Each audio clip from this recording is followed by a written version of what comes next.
First, we do this multiplication. 1 over 6 times 3. 3 divided by 3 gives us 1, and 6 divided by 3 equals 2. So here we have just 1 over 2. So 3 divided by 1 over 2. Now, according to the KCF rule, K stands for keep, C stands for change, and F stands for flip. We can write keep the first fraction, change division to multiplication, and flip the second fraction. So 3 times 2, which equals 6.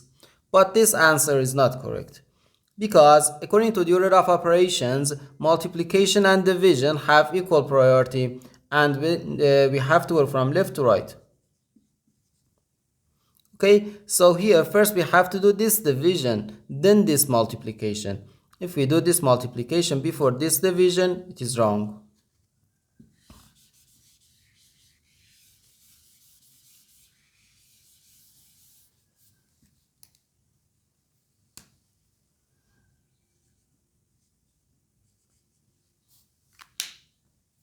So first we have to do this division. 3 divided by 1 over 6.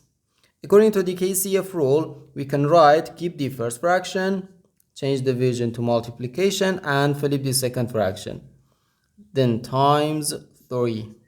So 3 times 6 gives us 18. So 18 times 3, which gives us 54. And this is our final answer to this problem.